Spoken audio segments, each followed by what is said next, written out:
Hi guys, welcome back to the Knitting Expat Podcast channel. My name is Mina and on this channel we do crafty, knitting, crochet, yarny related things. So today I am here with a book review. This is a book called A Year of Granny Squares. I signed up recently to be a book reviewer of sorts. I can't remember what they called it, with Search Press, which is a publisher here in the UK. And every so often I get an email and they ask me if there's any books that they sell that I'm interested in, and if I say yes, then they send me the book and I review it. So I'm not getting paid for this review. I don't get any sort of kickback from any links. I do have a discount code for you guys if you want to purchase either this book or any book from their website. I will put it in the description box below and on the screen. I can't remember off the top of my head. I should have looked it up before I hit record, but I forgot. So this month they sent me two books. They sent me this one, A Year of Granny Squares, and this mini amigurumi animals, which I will do in a separate video. So today's video is going to be just about A Year of Granny Squares. So yeah, I just wanted to put it out there. There's I think it's 15% discount code, and you can use that. They have a UK, US and Australian web shop that you can use that code on. I'm not sure about shipping elsewhere in the world. I'm pretty sure the UK shop will ship to Europe, and each of the shops will ship within like their regions, I assume. But yeah, so I wanted to go through this book. I have done 4 of the patterns from here because I wanted to give it a good go and see how I felt about them, how the instructions were, how it was to crochet them up. I mean, obviously this is not a yarn review because yarn has a lot to do with that as well. But in terms of how the instructions were, I am very new to crochet in the grand scheme of things. I've been knitting since 2014, so that's what, 10 years now. And wait, yeah, 10, almost 11 years now. Wait, no, more than that. 2013? 2013, I think, or was it 2012? I can't remember. Over 10 years I've been knitting. However, crochet has only been a fairly recent thing, and even then I've stuck with more basic stitches, like the granny square type stitches.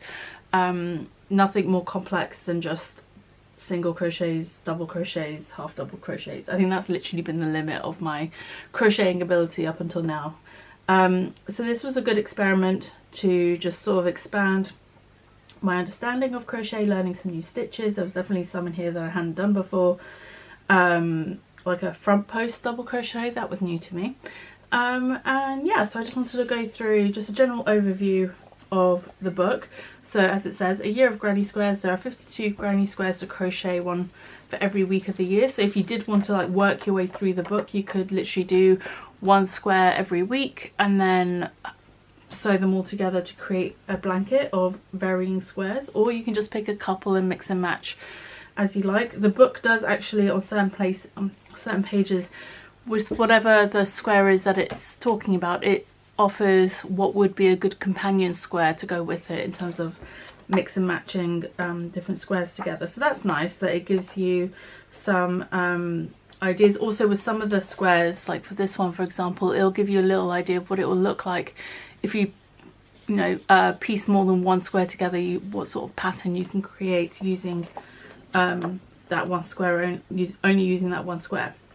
Anyway, so just wanted to give that brief overview. The 52 squares are actually split into 4 sections. So you have what they call the spring blocks, then you have summer blocks, fall blocks and winter blocks, and then there are a few projects at the back, and then at the very back of the book you have information about materials and notions, starting and finishing your basic stitches with illustrations, which was definitely helpful for me when it came to the front post, working around the front post. Other special stitches, doing colour work with crochet, reading patterns and charts. So there's a bit of information on that here about gauge and blocking, and joining, edgings, etc.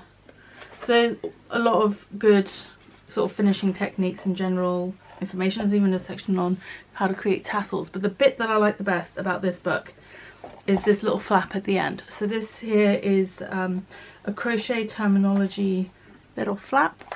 It does say the patterns in this book use US terminology, so if you didn't know, there is a difference between US and UK terminology for crochet. So what the UK calls, what the US calls a single crochet, the UK calls a double crochet.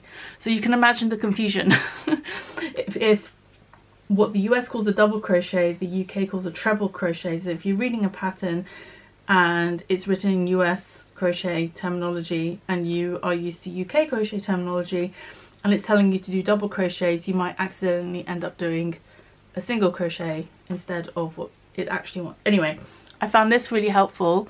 Not for me, because I'm actually more used to US crochet terminology than UK, but I can imagine this would be really helpful for someone who is used to UK terminology but is using this book which is all in US terminology. So you can have this flap folded out, and whatever page you're on, you can just easily quickly reference it as you go, and you're not constantly having to flip back and forth in the book to find the page with that explanation on it. So I thought that was actually really helpful, and I think I personally think all crochet books should have this, because I find that that is something that could really get people tripped up if they're not used to whatever terminology is used in the book. And actually, having said that, and I know it's not a review on this book, but this book is all written with UK crochet terminology and it doesn't have that sort of fold out flat bit. So I probably will just have this folded out and on the table when I'm working from this book, just because I am very much more used to US terminology. And then at the beginning, I'm trying to see what else was there I wanted to mention. There's a bit about this book and like sort of what each page, like what the different sections on the page are about, and then you just jump straight into the different blocks. So my battery light is flashing, so I'm going to go ahead and change the battery, and then we're going to dive into a bit more detail on how I found the 4 blocks in particular that I did, and how I felt about it overall. Okay, I've zoomed you in a little bit more now. So one thing to note, the book says at the very beginning that all the patterns in this book is using Cascade Ultra Pima Cotton to create all the blocks in this book. So if you wanted to use the same yarn, you can. And it does use various crochet hook sizes. Most often it's either 3.5mm or a 4mm hook. So that's a US size 4 or size 6 crochet hooks. The block sizes are supposed to be approximately 6 by 6 inches or 15 by 15 centimeters, and you'll notice my blocks are probably a little bit bigger than that. So actually this first one's more rectangular, as it turned out. So this block is 7 by about 7.25 inches.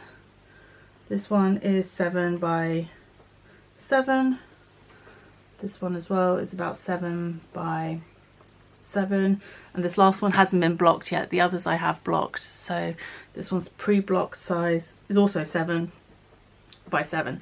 So yeah, other than this first one with the red border that's a little bit bigger on one end, they've all come out about 7 by 7 inches, and I used a 3.5mm hook for everything.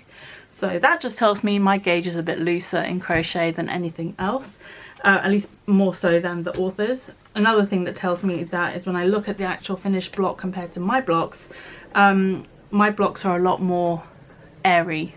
There's a lot more space around the stitches where there are like gaps. You'll see when I show you up close. So first things first, the squares that I did, the first one I did was this one, number 8, Flower Field. They do also all have charts with them as well, which is helpful. Now I'm not used to using charts in crochet. Charts and crochet are not my thing. Let me zoom you out just a little bit so you can see. Ooh, wrong way.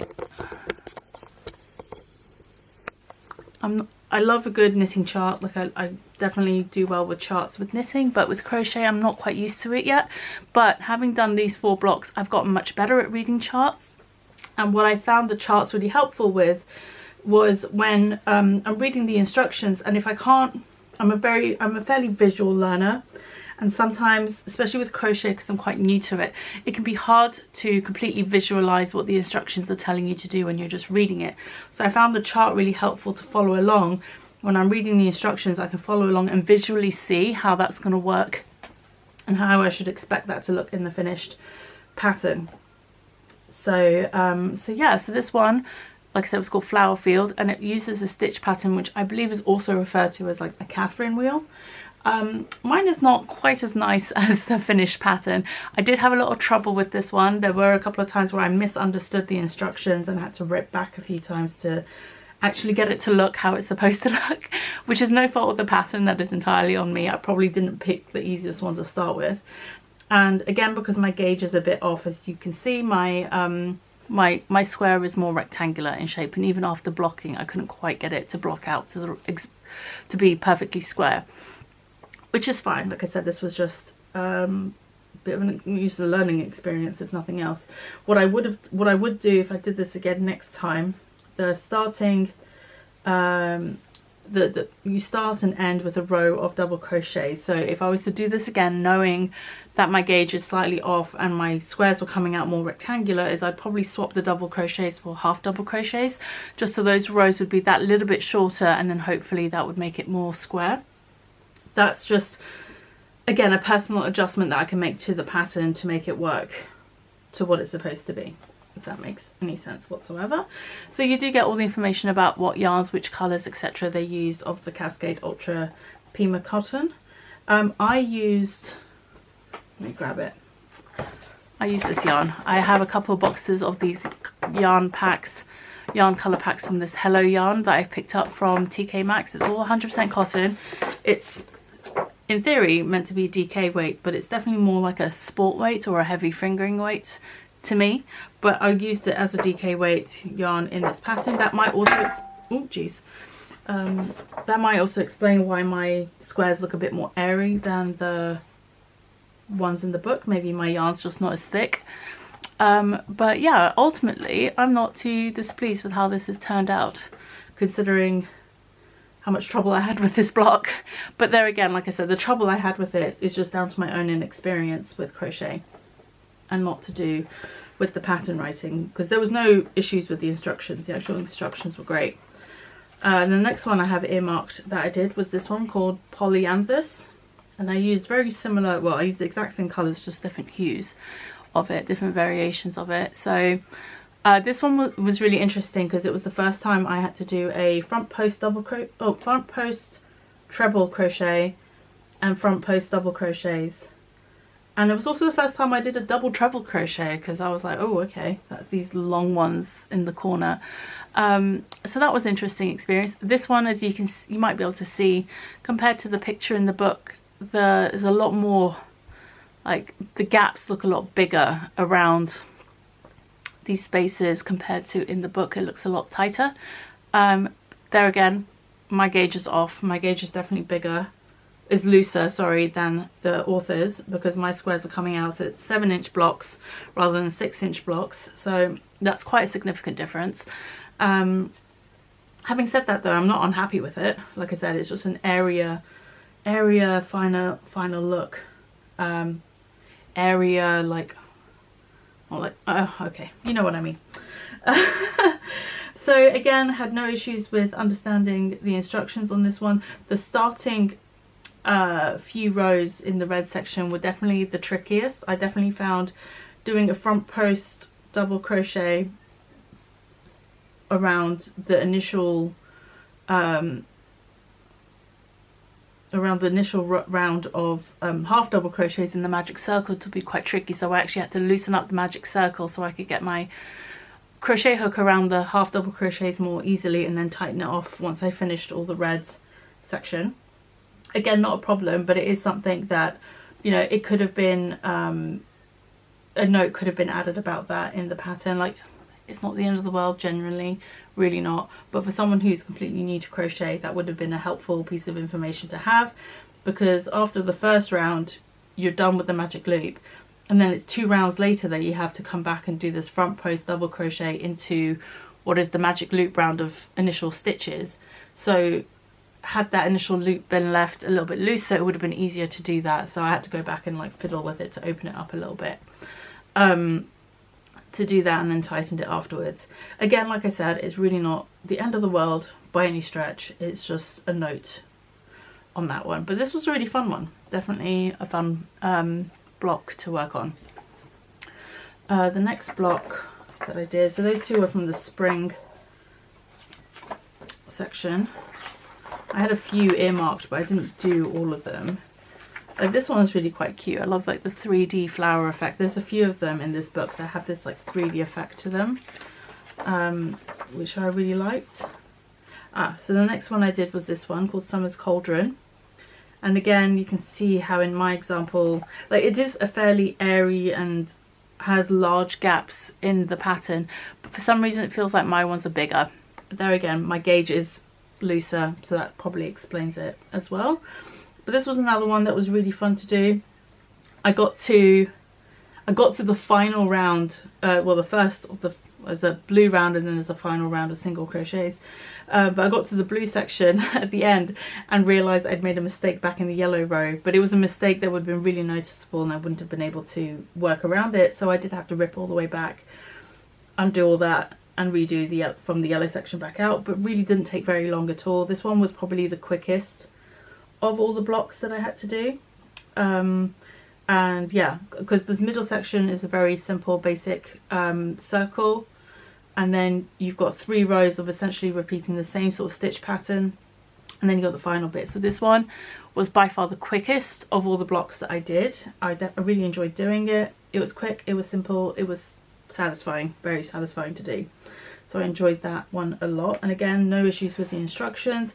By this point I was really able to follow along with the chart. I was still following the written instructions, but once I got going it was really easy to just reference the chart and make sure that I was doing everything right. I wouldn't say that I would be okay if someone just plopped a chart in front of me and be like, crochet from this. I'd probably be able to do it, but I would struggle a lot more than if I had the written instructions only. That makes sense. If I was given the choice between just written or just chart, I probably would go for written instructions initially, for now at least.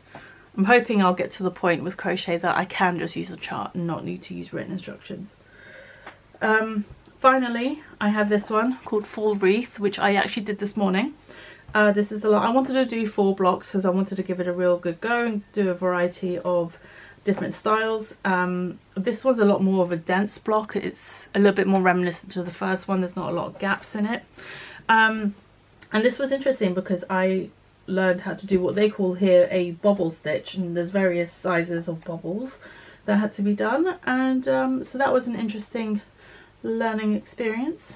And yeah, I've definitely, with the last 3 blocks that I've been doing, I definitely got the hang of converting a circular motif into a square block, which is handy with another project that I'm working on at the moment. And yeah, I'm really happy with how this one turned out. And yeah, so I followed very similar colour schemes. I kind of inverted the colours a bit just because I knew I wasn't going to have enough red, and in fact I only had just enough to finish this one round of the red for this pattern. But yeah, so that's how that went, and those are the 4 blocks I've done. I really enjoyed this book. Like I said, I've got a few other motifs marked up that I'd like to try. Like this hayfield one looks really fun. This one as well, I like this one, Changing Leaves. I also really like the colour scheme in this one. I think that would be a really fun pattern to do as well. That would also be fun in like a blanket, just overall bigger scale, just as a striped blanket. That would be really fun. Where's the other one? This one was really fun, is really nice. I just like the colour scheme in this one. The blues and yellows are really nice.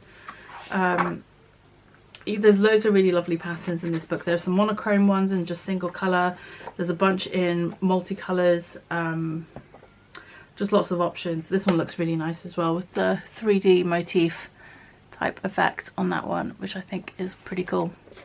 I need to try one of these ones. That was one I did want to do before I sat down to do this video, but I just ran out of time and I really wanted to make sure I got this video filmed today. But yeah, so I've really enjoyed this book. I enjoy having it as a reference as well. Like I said, I'm fairly new to crochet, so having something like this on hand is really helpful. I know a lot of these sorts of techniques and stitch patterns and stuff you can probably find online for free, etc., but having everything put together in one thing, in one book like this, I've not seen something like this. I know there are other types of granny square books, but I think having it in book format is really helpful. So yeah, I really enjoy this. Definitely really happy I got this book. Thank you to Search Press for sending it to me. Oh, I don't think I mentioned the author is Kylie Moletta, so I don't actually know if she's got any other books out or not. But yeah, so all in all, enjoyed the book. We'll definitely have a go at doing a few more of these blocks. And yeah, like I said, I have a link. I have the links to the various global Search Press websites and a coupon code, which I should have had up on the screen and will be in the description box below as well for you if you did want to purchase this book or any of the other books on their website. So thank you again for joining me today. I will see you guys again very soon, and take care. Bye.